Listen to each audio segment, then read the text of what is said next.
Good morning, Paul, Bassel, and Sitati. It's the 31st of October, and today we're doing an internal briefing on the Israel-Hamas conflict that we may distribute. So on October 7th, Hamas conducted a very large and sophisticated raid into Israel. Since then, over 8,500 Palestinians have been killed, while nearly 1,500 Israelis have also died. There's been over 1 million people displaced in a massive humanitarian crisis in which Israel is blocking necessary aid and cutting off communication. Clashes are also occurring in the West Bank, and there has been increased violence along the borders with Egypt and Lebanon. Meanwhile, Iran-backed militias have attacked U.S. interests in Syria and Iraq, and there are protests worldwide for and against the developments. So, Basil, could you give us a rundown of the current situation, and then maybe Sitati, you could speak on the possibility of a regional conflict? Sure, Uday. So the Israeli-Palestinian conflict is intensifying at the moment with no ceasefire agreement in sight.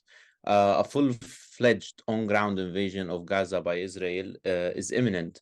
There have been multiple ground incursions in the past 2 days by the Israeli military into Gaza. However, it was just for testing the grounds, as the Israeli military said, before the full invasion.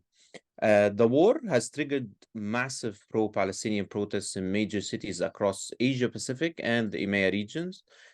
These include countries like Australia, Indonesia, Malaysia, the UK, Germany, France, Italy, and some other Arab countries as well. Pro-Israel protests have also been held in India and the UK, among other countries. Protests have been largely peaceful. However, pro-Palestine protesters clashed with police on Paris on October 12th. Protesters also attempted to attack the Israeli consulate in Istanbul, and they were dispersed by security forces. Sitati, would you like to comment on the prospects of a region-wide conflict in the region? Yes, Bassel, thank you. The prospects of a region-wide conflict are growing, and this is based on the account of militant groups that support Hamas having attacked Israeli and Western interests in the Middle East, and this has also led to counterattacks by Israel and the United States. Hezbollah has attacked Israeli facilities on the Israel-Lebanon border. The Islamic resistance in Iraq has attacked US military bases in Syria and Iraq. Similar attacks have also occurred in Yemen, and Israel has also attacked Syria and Hezbollah's positions in southern Lebanon. The US military has conducted airstrikes against militant groups in Syria and Iraq, especially the Islamic resistance in Iraq militant group. An on-ground invasion of Gaza by Israel certainly raises the prospects of a region-wide conflict. Such a conflict could involve Iran, Iraq, Kuwait, Yemen, and Syria. Egypt could also be drawn into such a conflict. The United States and the European Union are likely to increase their military support for Israel in the event of a region-wide conflict. Paul, would you want to chime on this, or we proceed? Look, I think we just need to really think about the implications of what's occurring there. This is all on the back of what's going on in Ukraine, Russia. You've got a massive apathy developing in Europe for constantly having to fund a war that, as people get beyond their own biases and beyond Western media, are increasingly seeing the Ukraine-Russia conflict as an unnecessary war sparked by others for other people's agendas. So there's an apathy towards ongoing expenditure. America is putting a lot of money into it whilst they can't actually choose a speaker or pay their own public service without massive political dramas. You've obviously got, sitting back behind all this, two very interested other powers. You've got China looking at it, very much benefiting from the delay, the prolonged and ongoing Ukraine-Russia war, which, some think at a stalemate, some think there's going to be this massive Ukrainian counter invasion. They're going to win it. The reality is Russia's slowly plodding away on the total destruction of Ukraine. And it is an unnecessary war. And that's not me talking. That's any rational, highly academic expert that understands the history and the issues beyond a slanted, biased view. The delay is very much benefiting China because obviously they've got massive economic issues internally. Xi's going through a purge to try and stitch up his own power. No other motivation behind the dislodgement of long-term powerful people within China other than making sure one man has it all. So they're able to continue to try and look at and address the major issues they're having internally.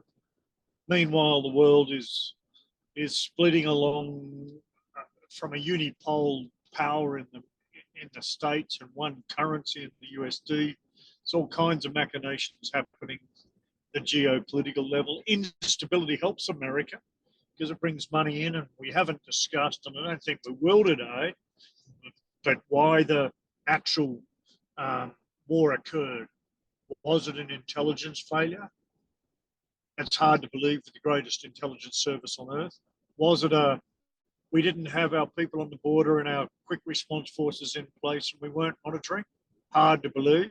Is it about Netanyahu desperate for more power, for more wealth, for more greed? And if so, who in the West is aligned with him? So there's a whole heap of machinations there that businesses need to be aware of, because there's not only geopolitical instability, there's people forcing instability for their own gain.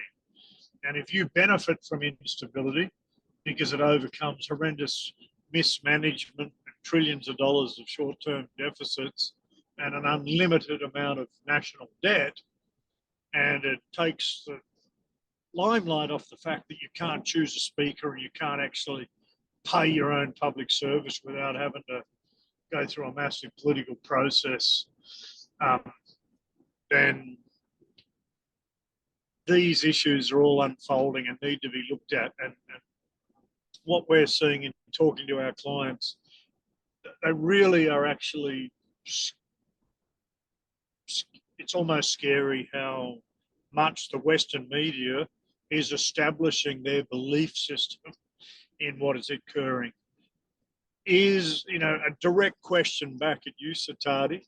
Do you see this growing into a conventional type war in the Middle East beyond those incidents that you mentioned? Certainly, it's possible that the war could expand, not just, of course, with the Middle East as the focus of the conflict, but certainly drawing in other global powers, which have definitely expressed interest in with regards to, their different allies in the region. I think, Paul, what you were saying... Just hang on a sec there. Do you think Iran, to this point, has shown restraint? Yes, at the moment, Iran has shown restraint. It has not really professed openly its support for militant groups such as Hezbollah, which has long-term connections with Iran. It's important to note that Iran has not been as open as probably the United States, the way it's showcasing its support for Israel. So it's clear to mention that Iran has been restrained at this moment. Yes, and look, very clearly and unequivocally, what Hamas did, and historically what Hamas has done, it's insanely inhumane. But if people look objectively, it's okay to defend yourself. It's not okay to think every Palestinian in the Gaza Strip is a member of Hezbollah. It's not okay to think because you're a Palestinian and Hamas and the government formed is one of the same. it's not okay to go and kill with impunity on the basis that Hamas is a warring group. At what point is Israel gone too far? Have they already gone to a point where both potentially from a public relations perspective and internationally, Netanyahu has gone too far? The agendas are not about merely revenge and showing force and showing capability against Hamas, but they're actually just about stitching up power, seeking revenge, and acting in a manner that cannot be justifiable unless, of course, you have no respect for humanity or you have no ability to look at the relative losses.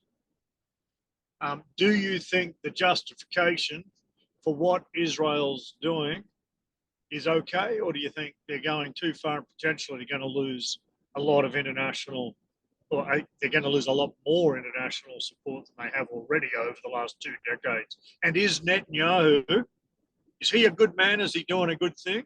Or is he self-motivated? Is this partially to keep himself out of jail? And if so, is that an acceptable risk to put that area into such a precarious position? Now, who has nuclear weapons there? Could they potentially use them?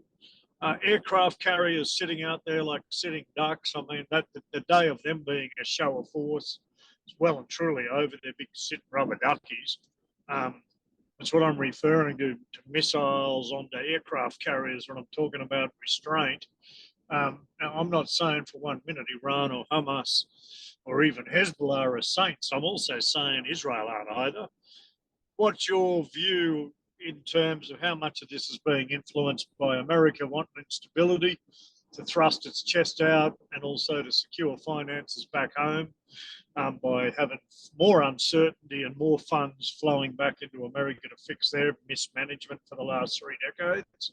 And how much of it's about Netanyahu trying to get power? Sitati, let me pop you on the spot there. Let's get to some real powerful debate here.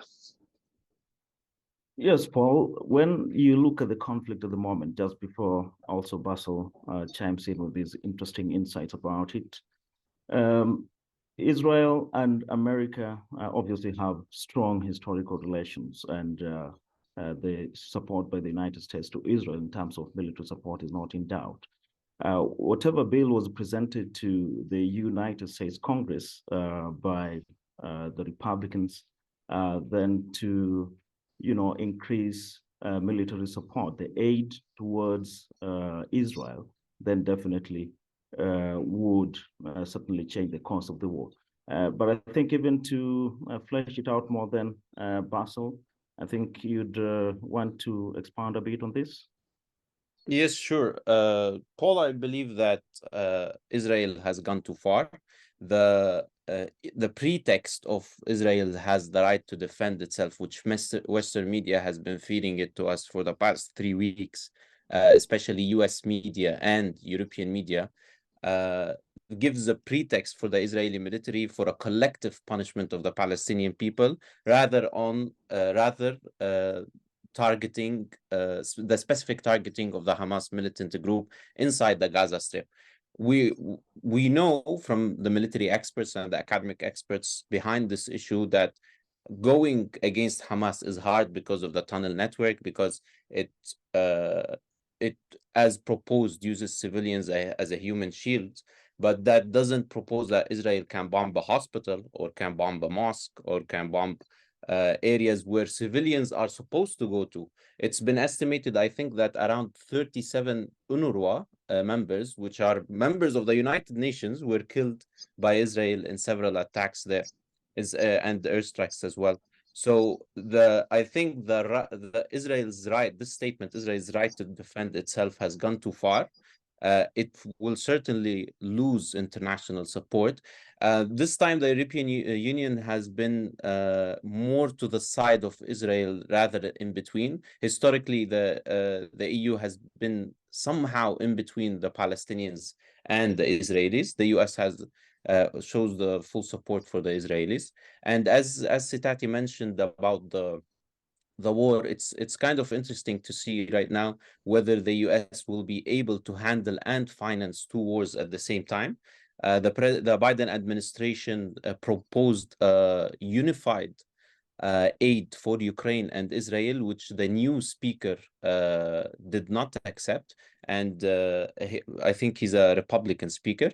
And they wanted to separate the two, where they will be giving around $60 billion to Ukraine and $14 billion to Israel. So this also has another issue with Netanyahu's internal strife. He's been facing a lot of opposition against his far-right government in Israel since January this year, against the judicial reforms. And it was several media reports have suggested that Netanyahu was going to jail. So we go back to the same issue. Was this prepared? Was this a suspected intelligence failure, or is someone behind it? Because if we go back to some Israeli official behind it, because if we go back, I think, to 2019, Netanyahu said that Israel's defense, for Israel to defend itself, it should fund Hamas because it doesn't want to establish a Palestinian state. So I think that's my take on it. Yes, and look, I mean, we have to look at that very critically. I mean, whether it was an intelligence failure, whether it was a security forces failure, given the threats posed constantly on the Israeli border, it's hard to believe it's accidental. I mean, it's too stupid to be stupid. So we have to make an assumption that someone's planned it for right or wrong reasons. I mean, Netanyahu has to be chief suspect number one, though their key ally that loves to throw money at these situations. They also have a lot of motivations to have instability wherever they can get it. So, look, moving forward, I think the broader issues are very interesting. I mean, if we look at, obviously China's not going to allow Russia to lose in the Ukraine. So at the moment it's doing its dandiest to keep out of it. But of course, it can actually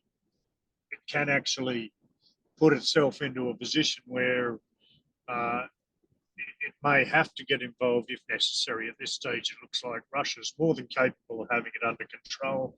The wider impacts really are going to come when America goes to an election. Are they going to?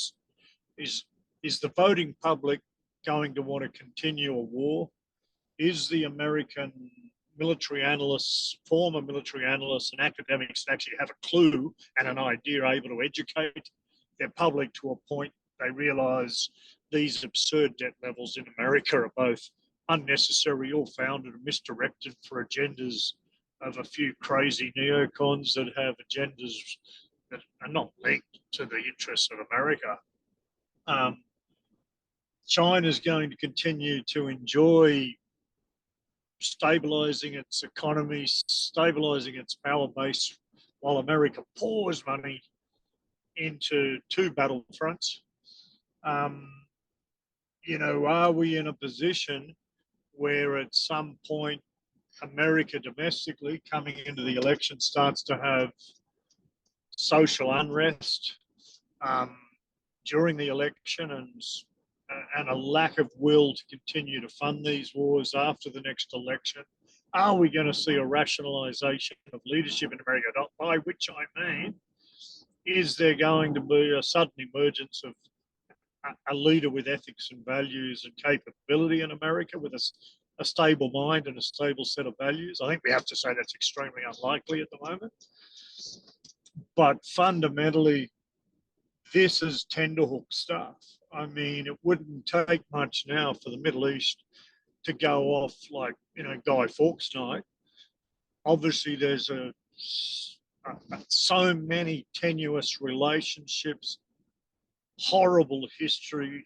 The roots of violence are there to grow a massive violent tree. In fact, they have a whole outspring of forests. So, Bassel, obviously you're closest to it geographically, a Lebanese living in Turkey.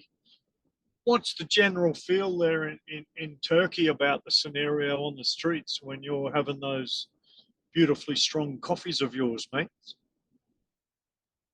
So, Paul, the general view of the Turkish public is that they support Palestine. They're against the Israeli occupation and Israeli bombardment of Gaza. President Erdogan was somehow in between at the first, following the October 7 attack by Hamas, but at the moment he has pledged his full support to Hamas. He said to the West that you're trying to do a Christian-Muslim war between the West and the East. And he did not label Hamas as a terror group. He labeled it as a militant group. And this was seen as a tit for tat for the US's continuous support for the PKK Kurdish group that launches terror attacks against Turkey. So I think the Turkish-US relationship at the moment is at a low. At the same time, he mentioned something in his last speech that he said to Israel, "We will come one night. We may come one night." So it's interesting to see how he changed his position 180 degrees since what happened on October 7. I think, Bassel, to add to what you were saying, that this is a watershed moment in terms of public opinion internationally against Israel and the West, especially in the Middle East. The West has lost all credibility in the Middle East, and Russia and China have everything to gain for it. And this could affect the normalization process between Israel and Middle Eastern countries, with the Middle Eastern countries going more towards their former stances. So America has really shot itself in the foot here. So do you think the normalization will go on with Israel and the Middle East, Bassel or Sitati? Well, from my end, I think the Saudis suspended the normalization with Israel. I think part of the operation that Hamas wanted to achieve, part of the goals of this operation was to suspend further normalization between Israel and other Arab countries. I think the Saudi stance is that as long as you keep bombing Gaza and occupying Palestine, there will be no normalization in the future. That's what MBS's stance is at the moment. Other countries were somehow as well in between. They weren't pro-Palestine or pro-Israel like the UAE. They called for a ceasefire, and they have been calling for a ceasefire for the past, I think, 2 to 3 days in the UN Security Council. What do you think, Sitati? Yeah, I mean, fundamentally, I agree with you, Bassel. One of the objectives, or one of the issues which perhaps most analysts are not saying into, is the fact that with Hamas, probably one of their goals was to, have the Arab world, forget about the normalization agenda that they've been having with Israel for several years now. And the same can be said of countries, Arab countries in Northern Africa. I mean, from Morocco to Tunisia, they have clearly stated their positions with regards to, reviewing the process of normalizing ties with Israel. So I think geopolitically, the conflict definitely will have repercussions on that, with Saudi Arabia taking the lead on, stopping or putting a gap to, the agenda of normalizing their relations with Israel. Right. So we're seeing massive geopolitical ramifications for this that will continue into the future and harm the US's interests, which China and Russia will gain and take advantage of. So going back to what you were saying, Paul, about this more multipolar kind of order, I think that this conflict is pushing us towards that further. Yes, and I think it's also interesting to amplify the point we made there, is also it's giving Saudi Arabia a relatively stronger position as a geopolitical power player. Obviously, it's got immense wealth on the back of both Saudi Aramco, but also just some very good managerial, very good efficiency of governance. But again, so many decisions are coming out that are either supported, if not instrumented by Washington, D.C., that on the surface look good if you're a 9-year-old kid in charge of geopolitical affairs on a desk in DC. But if you actually see beyond the next play group on Wednesday at the kindergarten case, you're actually working against America's best interests.